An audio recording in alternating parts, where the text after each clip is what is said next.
الرحمن الرحیم ایاک نعبد و ایاک نستعین۔ میرے پاکستانیوں، کل میں ایف آئی اے کی انویسٹیگیشن سائفر کے اوپر جو ہو رہی ہے اس میں کل شرکت کر رہا ہوں، اور میں سارا وقت جس طرح میں نے آپ کو کہا تیار ہوتا ہوں جیل جانے کی، کیونکہ جو منسٹر انٹیریئر کا رانا ثناء اللہ ہے جس کے نیچے ایف آئی اے ہے، وہ تو پہلے ہی کہہ بیٹھا کہ عمران خان کو جیل میں ڈالیں گے ہم یہ سائفر کے اوپر۔ تو مجھے نہیں پتا، کیونکہ اس وقت کوئی قانون تو ہے نہیں، جنگل کا قانون ہے، جسے مرضی چاہو جیل میں ڈال دو۔ بیچارے کتنے لوگ ہمارے عورتیں جیلوں میں پڑے ہوئے ہیں، کوئی پوچھنے والا نہیں ہے ان کے، وہ جاتے ہیں عدالتوں میں، وہ پھر واپس آ جاتے ہیں کہ وہ کیس نہیں سنتے، پھر پریشر اتنا زیادہ ہے کہ وہ ایک کیس سے اگر جج ان کو بیل بھی دیتا ہے وہ پھر پکڑ لیتے ہیں۔ لیکن عورتوں کو، یعنی ان کے بچے ہیں، ان کو جیلوں میں رکھا ہوا ہے، اور یعنی پرامن احتجاج کرنے پہ جیلوں میں رکھا ہوا ہے۔ تو اس لیے قانون تو ہے ہی نہیں، تو کبھی بھی کچھ ہو سکتا ہے۔ اس لیے میں پہلے آپ کو آگاہ کر دوں، کیونکہ میڈیا سارا کنٹرولڈ ہے۔ آپ کو پتہ ہے پوری طرح انہوں نے ساری ٹی وی چینلز کو پی ٹی وی بنا دیا، اور پی ٹی وی میں بالکل وہ جو یہ پروپیگنڈا چاہتے ہیں وہ آتا ہے۔ اور میں پھر آج یاد کرانا چاہتا ہوں کہ قوم ان سارے صحافیوں کی طرف دیکھ رہی ہے، میڈیا ہاؤسز کی طرف دیکھ رہی ہے، جنہوں نے ہمارے دور میں تو پوری جہاد کی تھی آزادی صحافت، اور اتنی سی بات ہوتی تھی، گالیاں بھی ہمیں پڑ رہی ہوتی تھی، اور ہمیں کہہ رہے تھے کہ ہم میڈیا کے اوپر کوئی بڑی سختی کر رہے ہیں۔ تو ذرا موازنہ کریں، تھوڑے دیر قوم تو کر ہی رہی ہے کہ آپ کی یہ وقت تو گزر جائے گا، لیکن قوم یہ یاد رکھے گی کہ کون سے لوگ کھڑے ہوئے تھے۔ وہ عمران ریاض کو یاد رکھے گی یہ ساری قوم، کہ وہ کم از کم اپنے موقف پہ کھڑا رہا۔ اس ملک کے اندر جو صحافی ہوتے ہیں، جو ایک جہاد کرتے ہیں حق اور سچ کے لیے، جس طرح ارشد شریف تھے، قوم ان کو ہمیشہ یاد رکھے گی، ارشد شریف شہید کو۔ وہ جو 4 جرنلسٹ ملک سے باہر چلے گئے، لیکن انہوں نے کمپرومائز نہیں کیا، انہوں نے کسی پریشر میں آ کے رائے حق سے نہیں اترے۔ وہ جن کو یہاں مارے پڑوائی گئیں، ذلیل کیا گیا، اور وہ جن کے بڑے نام ہیں اور پرانے صحافت میں نام ہے، ہم تو قوم ان کو بھی دیکھ رہی ہے اور ان کو سلام کر رہی ہے، اور ان کو بھی دیکھ رہی ہے جن کے ضمیر مر چکے ہیں۔ تو میں ایف آئی اے کا ذرا آپ کو سمجھا دوں کہ یہ کیس ہے کیا۔ نہ تو ابھی تک مجھے کوئی کویسچنر ملا ہے کہ یہ میرے سے کیا پوچھنا چاہتے ہیں، تو میری کوئی تیاری نہیں ہے۔ لکھا یہ ہوا ہے کہ جی اپنے ساتھ ڈاکیومنٹس لے کے آئیں۔ مجھے یہی نہیں پتا کہ آپ نے پوچھنا کیا، تو ڈاکیومنٹس میں کیا لے کے آؤں، اور پھر سے میں یہ کہہ دوں کہ آپ کے انٹیریئر منسٹر تو فیصلہ کر بیٹھا ہے، وہ تو جج جوری ایکسیکیوشن ہے کہ جیل میں ڈال لیں اس کو۔ تو آپ کے لیے ایشو ہے کیا؟ سائفر، پھر سے میں آپ کو یاد کرا دوں، سائفر ہوتا کیا ہے؟ ایک خفیہ جو کمیونیکیشن ہوتی ہے، خفیہ جو پیغام بھیجا جاتا ہے، پاکستان کے ایمبیسڈرز جو فورن آفس کو پیغام بھیجتے ہیں، وہ ایک خفیہ کوڈ کے مطابق بھیجتے ہیں، اس کو سائفر کہتے ہیں۔ تو وہ جو سائفر ہوتا ہے، یہ بڑا ضروری ہے آپ نے سمجھنا، وہ واقعی اس کو سیکرٹ رکھنا، اس کو خفیہ رکھنا بہت ضروری ہے، کیونکہ ایک دفعہ وہ کوڈ دنیا کو پتہ چل جائے تو سارے جتنے بھی آپ کے ایمبیسڈرز خفیہ میسیجز بھیج رہے ہوتے ہیں فورن آفس باہر کی دنیا سے، وہ سارے پبلک ہو جائیں گے، جس طرح وکی لیکس کے اندر پبلک ہو گئے تھے۔ یاد رکھیں، وکی لیکس میں امریکن ایمبیسڈرز جو ڈاکیومنٹس بھیجتے تھے، جو کمیونیکیشن بھیجتے تھے اپنے اسٹیٹ ڈپارٹمنٹ کو، وہ سارے پبلک ہو گئے تھے، اور اس میں کئی انکشاف ہوئے، جس میں دیکھنے والا جو پاکستان کے اندر ہمارے سیاستدان وہ کیا باتیں کر رہے تھے ایمبیسڈر سے، وہ بھی دیکھنے والے ہیں کہ کتنے دوگلے تھے۔ اور انہوں نے، میں یہ اللہ کا شکر ہے میں یہ کہتا ہوں، انہوں نے کہا کہ ایک آدمی ہے جو ہمارے سے بات کرتا ہے وہ پبلک سے کرتا ہے، باقی انہوں نے کہا باقی جتنے پولیٹیشین ہیں وہ ہمیں کچھ کہتے ہیں، پبلک میں جا کے کچھ کہتے ہیں۔ بہرحال تو وہ سائفر کو سیکرٹ رکھنا بڑا اہم ہے۔ تو کیا عمران خان نے وہ جو سائفر جو کوڈ تھی اس کو پبلک کیا؟ اب یہ آپ سمجھ جائیں کہ جو سائفر آتا ہے فورن آفس کے اندر وہ کبھی کسی کے پاس نہیں جاتا, وہ صرف فورن آفس میں رہتا ہے, وہ چوری نہیں ہو سکتا, وہ فورن آفس میں پڑا ہوتا ہے. جو ہمارے پاس آتا ہے اور جس میں prime minister, president, army chief, ISI کا چیف اور پھر ایک جاتا ہے اس کا جو جاتا ہے کیبنٹ سیکرٹری کے پاس, یہ یاد رکھیں کہ یہ وہ سائفر نہیں جاتا. یہ سائفر کا جو مفہوم ہوتا ہے وہ اپنے لفظوں میں لکھ کے ہمارے پاس پہنچتا ہے. تو سائفر فورن آفس میں رہتا ہے, وہ کبھی وہ نہ چوری ہوا ہے, نہ وہ اور کوئی دیکھ سکتا ہے, نہ پرائم منسٹر, ہم کوئی نہیں دیکھ سکتے, کیونکہ یہ سائبر سیکیورٹی کا قانون ہے جو کہ کیبنٹ ڈویژن بتاتی ہے ان کو, فورن آفس کو. تو پہلے تو یہ سائٹ پہ کر دیں کہ سائفر کا جو کوڈ تھا وہ کبھی بھی پبلک نہیں ہوا, کسی نے نہیں وہ دیکھا بشمول پرائم منسٹر کے, ہم نے کسی نے نہیں وہ دیکھا. ہمارے پاس وہ آیا کہ وہ سائفر کے اندر ایمبیسڈر اسد مجید اور ڈونلڈ لون نے کیا بات چیت کی, وہ ہمارے پاس آیا. اب سب کے لیے وہ میں نے بڑے احتیاط سے اس کو جب میرے سامنے آیا تو بڑے ہم نے احتیاط کی. کیا کیا ہم نے؟ سب سے پہلے اس کو فیصلہ کیا آپس میں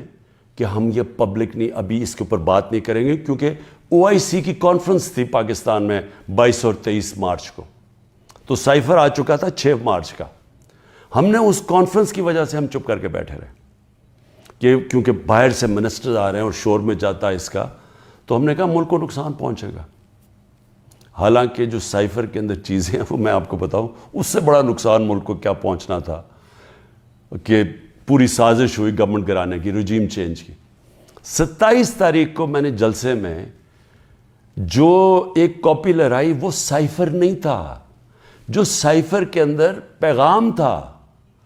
تو وہ میں نے بتایا. اور میں نے تب بھی محتاط رہا, میں نے یہ نہیں بتایا کہ میں نے کہا یہ بڑا سینسٹیو ہے, میں نے لکھ کے بتایا کہ میں صرف کوئی غلط بات نہ کہہ دوں, کیونکہ انٹرنیشنل ریلیشنز ہے, ہماری دوسرے ملکوں کے ساتھ تعلقات ہیں, وہ نہ خراب ہو جائے. اس کے بعد میں نے کیبنٹ میں رکھا, کیبنٹ کے سارے ممبرز کو بتایا گیا کہ یہ سائفر آیا ہے, اور یہ سمجھ لیں کہ یہ کتنی بڑی اس ملک سے, میں سمجھتا ہوں کہ یہ کتنی بڑی ملک کی توہین ہوئی کہ ایک باہر کا ایک آفیشل وہ پاکستان کے ایمبیسڈر کو کہہ رہا ہے کہ اپنے پرائم منسٹر کو اگر تم نے نہ ہٹایا, ووٹ آف نو کانفیڈنس, جو پھر سے میں یاد کرا دوں کہ ابھی آئی نہیں تھی, تو پاکستان کے لیے مشکلات ہوں گی, اور اگر اس کو ہٹا دیا تو سب کچھ معاف ہو جائے گا. یہ تھا سائفر میں. اور جو ایمبیسڈر تھے, پھر سے میں آپ کو بتا دوں, اسد مجید, انہوں نے لکھا اس میں کہ میرے خیال میں تمہیں اس کے امریکہ کے خلاف ان کو پروٹیسٹ کرنا چاہیے, ڈیمارش کرنا چاہیے کہ یہ کبھی اس طرح کی زبان استعمال نہیں ہوتی, ایسی دھمکی نہیں دی جاتی. میں پہلے کیبنٹ میں رکھتا ہوں, پھر 28 مارچ کو نیشنل سیکیورٹی کاؤنسل میں رکھتا ہوں, اور وہ نیشنل سیکیورٹی کاؤنسل میں سارے سروس چیف ہوتے ہیں. جنرل باجوہ تھے وہاں, ایئر چیف تھے ادھر, نیوی کے چیف تھے, جوائنٹ چیف آف سٹاف تھے, ہمارے ساری کیبنٹ کے سینئر ممبرز تھے, فورن آفس کے سیکرٹری بیٹھے ہوئے تھے. اور اس میں کیا فیصلہ ہوتا ہے کہ ہمیں جس طرح ایمبیسڈر اسد مجید نے ریکمینڈ کیا, ہمیں ڈیمارش کرنا چاہیے, ہمیں امریکہ کو پروٹیسٹ کرنا چاہیے کہ یہ آپ نے ہمارے اندرونی معاملات میں مداخلت کی. تو جب وہ اس میں آ گیا نیشنل سیکیورٹی کاؤنسل میں اور ڈیمارش کر دی, تو جو اس کی جو سائفر کے اندر چیزیں لکھی ہوئی تو وہ تو پبلک ہو گئی, کیونکہ جب آپ نے پبلک ایک سٹیٹمنٹ دے دی کہ کہہ دیا کہ ہم نے اس کی کیا, تو وہ تو سیکرٹ تو نہ رہا وہ, کیونکہ ڈیمارش نے آپ نے کس پہ, تو یہ چیزیں سامنے آ گئی نیشنل سیکیورٹی کاؤنسل میں, اور کیبنٹ میں بھی ڈسکس ہو گئی. اس کے بعد پارلیمنٹ کے اندر ہم نے ان کیمرہ سارے اپوزیشن لیڈرز کو بلایا کہ آپ کو پتہ ہونا چاہیے کہ کس طرح کی پاکستان میں توہین ہوئی. سارے اپوزیشن لیڈرز نے منع کر دیا جانے کا کیونکہ یہ سارے حصہ تھے اس سازش کے. میں کوشش کر رہا ہوں کہ سارے ملک کو بتاؤ کہ قوم کی کتنی توہین ہوئی ہے, یہ منع کر دیتے ہیں. پھر پارلیمنٹ سے جو اسپیکر ہوتے ہیں وہ چیف جسٹس آف پاکستان کو بھیجتے ہیں, اور میں بھی انہیں کہتا ہوں کہ اس کے اوپر انکوائری کریں کہ یہ جو مداخلت ہوئی ہے اس کے اندر پتہ تو چلے کہ یہ ہوا کیا, کتنی بڑی سازش ہوئی ہے کہ سٹی گورنمنٹ کے اوپر, الیکٹڈ پرائم منسٹر کے اوپر دھمکی ملتی ہے, اور پھر اس کے گورنمنٹ گرانے کی پوری تیاریاں شروع ہو جاتی ہیں, لوگ بھاگنا شروع ہو جاتے ہیں, الائز چلے جاتے ہیں. اور یہ پیغام کس کو تھا؟ مجھے تو پتا تھا پیغام کس کو ہے, جنرل باجوہ کے لیے یہ پیغام دیا گیا تھا, کیونکہ اسی کے پاس پاور تھی نا گورنمنٹ گرانے کی, باقی تو کوئی پرائم منسٹر کو نہیں ہٹا سکتا تھا. تو اس کے بعد جب یہ, اور پھر کیبنٹ کے اندر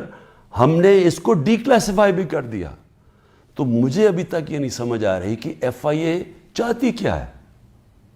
کہ جب سائفر تو سیف, جس طرح ثناء اللہ نے کہا وہ فارن آفس میں پڑا ہے, وہ تو اس کے اوپر تو اس کا تو کسی کو پتہ ہی نہیں ہے جو سائفر کی کوڈ ہے. ہمارے پاس جو جس کو پیرافریز کہتے ہیں انگریزی میں لفظ, ہمارے پاس جو آتا ہے وہ تو اس کا مفہوم آیا تھا,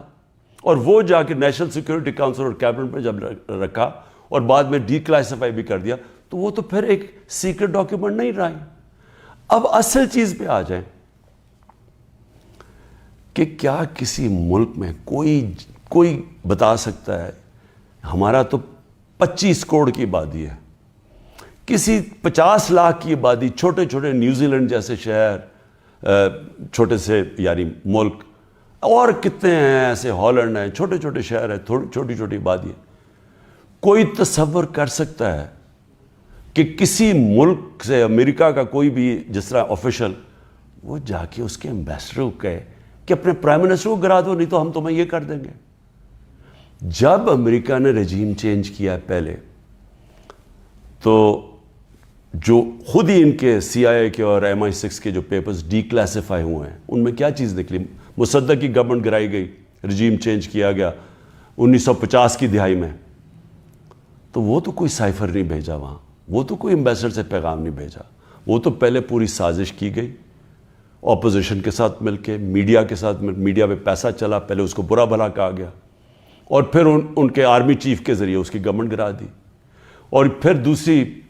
70 کی دہائی میں چلی کے اندر ایلیندا کو, پریزیڈنٹ ایلیندا کو گرایا گیا, اور وہ بھی کسی نے سائفر نہیں بھیجا, انہوں نے ان کے آرمی چیف کے ذریعے اس کی گورنمنٹ گرا دی, کو کر دیا. تو جب رجیم چینج ساؤتھ امریکہ میں بھی ہوتا ہے تو اس طرح تو پھر بھی نہیں ہوتا کہ پہلے وہ کوئی ایمبیسڈر سے دھمکی دی جائے. تو میں آخر میں یہ کہنا چاہتا ہوں اپنی قوم سے کہ دیکھیں, یہ کوششیں ساری ہو رہی ہیں کسی نہ کسی طرح عمران خان کو راستے سے ہٹانے کی. یہ پوری ہر چیز کے پتہ نہیں 180 کیسز ہیں, اور ایک اور وارنٹ بھی نکلا ہی ہے. الیکشن کمیشن کی توہین ہو گئی, یہ دنیا میں آپ نے نہیں کبھی سنا, عدالتوں کی تو توہین ہوتی ہے, الیکشن کمیشن کی توہین ہونے وارنٹ نکلائیں. پوری کوشش ہے کسی نہ کسی طرح اس کو جیل میں ڈال دیں. میں کھڑا ہوں, جیل کے لیے بھی تیار ہوں, لیکن قوم کو میں یہ بتا دوں کہ میں انشاءاللہ ہر کیس کا ثابت کروں گا اسی ملک میں بیٹھ کے کہ ہر کیس انہوں نے جعلی بنایا ہے, بوگس بنایا ہے, اور ہر کیس جب عدالت میں جائے گا, جب سنا جائے گا, کوئی جج بھی سزا نہیں دے سکتا پورا کیس سن کے, کیونکہ یہ سارے جعلی کیسز ہیں. اور اس کا مقصد اس ملک میں انصاف نہیں لانا, اس ملک میں انصاف کی قبر کھودنی ہے, تاکہ کسی طرح جنگل کا قانون جو طاقتور ہے وہ کسی طرح اس ملک کی جمہوریت بھی ختم کر دے, وہ طاقتور اس ملک کی عوام کی آواز ختم کر دے, وہ اس ملک کی سب سے بڑی پارٹی کو کسی طرح ختم کر دے, اور کسی نہ کسی طرح یہ چوروں کا ٹولہ جو 30 سال سے ملک کو لوٹ رہا ہے, کسی نہ کسی طرح اس کو پھر اوپر بٹھا دے. یہ ہے ساری گیم. پاکستان زندہ باد.